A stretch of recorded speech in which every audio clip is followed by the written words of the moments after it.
Okay, so I haven't done one of these in a while, and this one's going to be a lot more impromptu. Sorry for the mic and my voice. I'm a little under the weather, but today we're going to be looking at the cheapest way around the world in 2022 as of January 5th, 2022.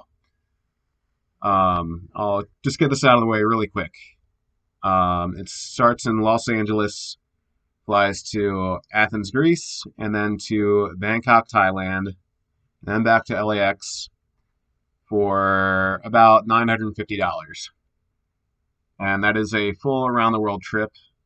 Um, I personally wouldn't do that. It's not super worth it. It's probably a little cheaper than flying to each destination from Los Angeles. Round trip each. You'll save a little more time and a little more money doing it around the world, but after I go through what the dates and prices are for each flight and that, I'll do something a little more expensive for not that much more money, but still going to be under $1,000.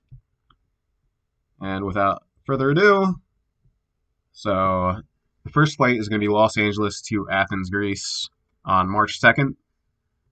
This price is probably going to change from day to day.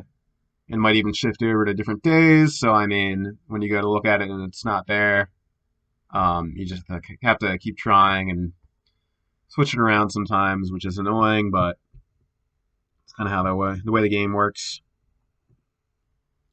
So the first and cheapest of these two flights I have for LAX to Athens is leaving Los Angeles to San Francisco on Alaskan Airlines, which is a discount airline if you're not familiar with it. And then San Francisco to Paris on Flybe. If you're not familiar with Flybe, it is a French discount airline that flies from Paris to San Francisco to, I believe, French Polynesia, where like Tahiti and Bora Bora are, for pretty cheap. So if you ever want to go there, that's the airline to use. But in this case, it just functions as a fairly cheap way to get across the Atlantic. So the San Francisco stop is 18 hours in this route, which is kind of crazy. The other route we can use is on SAS, which is Scandinavian Airlines, I think, or Scandinavian Air Service, something like that, which isn't too much more. It's about 350, whereas the other one was like 337, I think.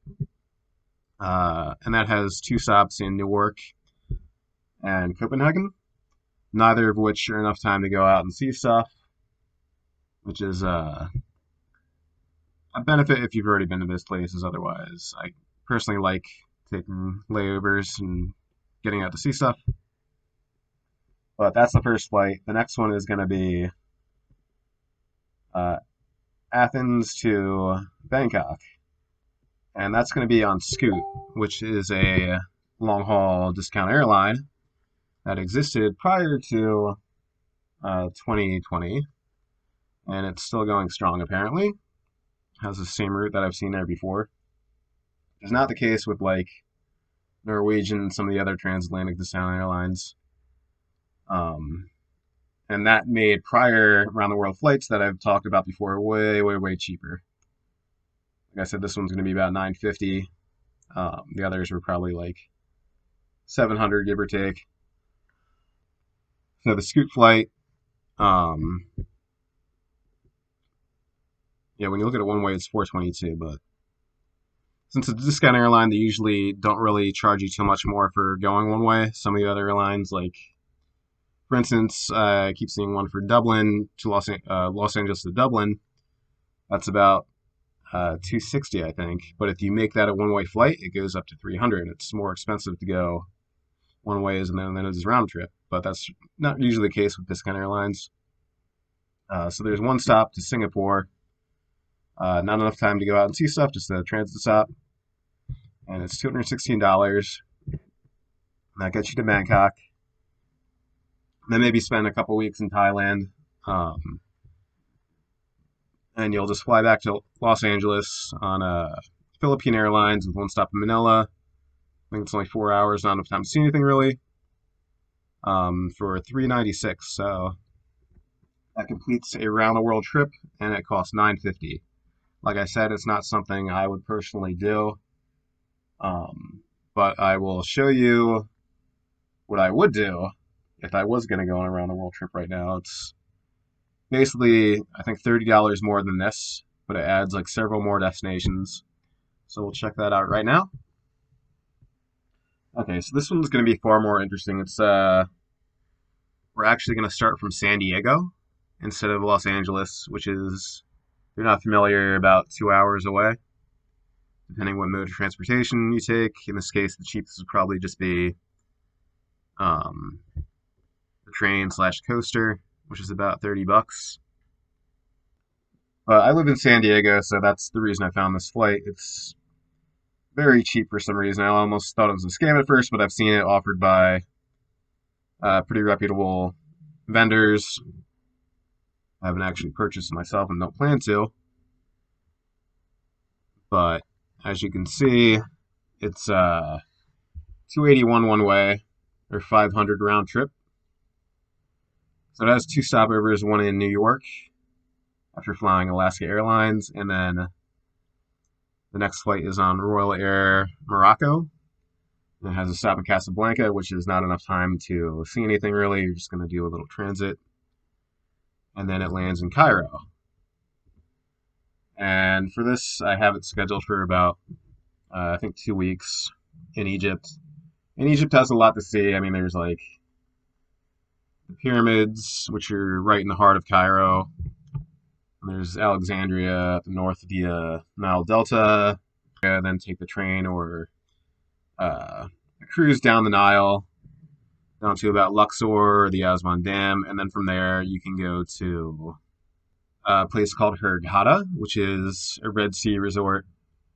I haven't been there, but I'm pretty sure it's very similar to Sharm el Sheikh, which is the next place you're going to want to go. You could take a ferry there.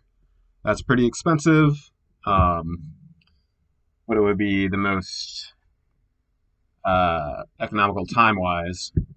The cheapest would just be to take a bus going back up to Cairo. It's obviously going to eat more time, but that's up to you. I'm just going for the cheapest options right here. The next flight's going to be from Sharm el Sheikh to Rome in Italy, and that is going to cost $31 on Wizz Air. And you might be able to find something similar on like Ryanair or EasyJet. I don't know exactly what routes they have, but a lot of them have pretty cheap options going to the Middle East. Sometimes for as low as like $10 sometimes. And I forgot to mention, this is kind of like, I set specific dates for this to get these prices. And just for the sake of the timeline too. So the first flight was San Diego to Cairo. That was on February 28th. And this is Sharm el Sheikh flight. And you can just go back in this video and watch what I have typed in. It's, visible if I forget to say it again. But Sharm el Sheikh to Rome is on March 12th, which is going to give you about 2 weeks in Egypt. And it costs $31 on Wizz Air, nonstop. And then your next flight is going to be from Rome to Bucharest in Romania. So you'll have about 5 days in Rome, which is plenty enough to see the city, not too much else of Italy. But this Rome to Bucharest flight on Ryanair or Wizz Air, either one, is $10, which is super cheap, not a scam. Leaves on the 17th. Next flight is going to be on the 23rd of March. It's Bucharest, Romania to Dubai, United Arab Emirates, or UAE. And that'll give you about a week in Bucharest, which is more than enough to see the city and enough to do some side trips, maybe down to Bulgaria or Transylvania. Very, very easy to reach from there.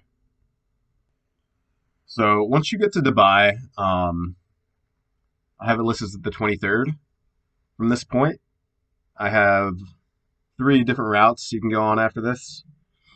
The first one being to Bangkok in Thailand, which leaves on the 29th, and that's about 5 or 6 days. And Dubai, for me, I'm a budget traveler. That's too much time. I'd say give the city 2 to 3 days max, but a couple days is fine, and it's a very impressive place, and it's worth seeing. So the Bangkok flight would be on Gulf Air for $248 with a one stop in Bahrain, not just a transit stop. Not enough time to see anything really. And the reason I'm doing multiple routes at this point is because the cost of flying to Bangkok, which is $248, is basically the same if you were to do discount airlines between that space, say with stops in India or somewhere else. So we have just more destinations to see along the way. So one of the other stops is going to be Dubai to Mumbai, which is the next cheapest one, $326. So that's pretty good. I'll give you 3 days in Dubai, and send you on your way to Mumbai by a discount airline called Vistara. Has a stop in New Delhi. Not enough time to see anything. Another just small transfer. And then the other trip from Dubai would be to Kathmandu in Nepal, which is another really cool destination. I love Nepal. Not that I don't love India, but this one's significantly more expensive, and it might not be cheaper than taking either of the prior aforementioned flights from Dubai. But we'll just keep those in mind for the time being. So the Kathmandu flight to Nepal is on Himalayan Airlines, and it is nonstop for $161. And now the next step is going to be going from those two destinations to Bangkok, like we did originally from Dubai. So the thing about leaving from Kathmandu is that it's going to be way more expensive flying to Bangkok or really any other city in Southeast Asia that way. So what would be cheaper is taking the bus from Kathmandu and going down into India to New Delhi, which is the capital and probably the largest city, I think. And it's probably the cheapest flight you're going to find in India to anywhere else. So New Delhi to Bangkok is going to be $126, leaving on April 2nd, which is not going to give you a lot of time in Nepal or India, either one. So that's not really worth it. I just did that for kind of a test just to see what you can do with it. You obviously want to give yourself at least 2 weeks there, I'd say, if you were to consider something like this. So $126 on Go First, which is an Indian discount airline. And then the other leg of the flight would be from Mumbai to Bangkok, also on 4-3. And if you were to do this route, that would be enough time to see Mumbai. There's not a ton to see in it, honestly. You can probably really get a feel for it in 3 to 4 days. So that flight is also on Go First, and it is $111 nonstop. So once you're in Bangkok, I'd recommend giving yourself 2 weeks at least to see Thailand. There's like a ton to see there. A lot of fun. It's very touristy, which some people hate, but I kind of like it because it's got it caters a lot to people. But however long you stay, the next flight is going to be Bangkok to Los Angeles, which is basically going to be the same thing we did before on the other prior flight, although this will be on April 18th. About 2 weeks there. And the cost one way is $403. And that will wrap up the whole trip. And I'll just show you really quick, since we started in San Diego, how much more it would cost if you were to fly to San Diego from there. So flying Bangkok to San Diego one way is going to be $594, which is $109 more expensive than flying to LA, which is getting to LA, like I said before, is just about 2 hours on the coaster / train, about $35-40 probably. So it's probably more worth it just to fly to the cheaper destination and save yourself, 100 and some dollars for saving 2 hours. So that wraps up the around the world trip options I did there. The first one I said was about 950. That only had 2 stops in it from LAX to Athens to Bangkok and back to LAX. 950. And then flying this route from San Diego to Cairo to Rome to Bucharest to Dubai to Mumbai to Bangkok to LAX, and then taking the train back to San Diego. That's 284 for the flights.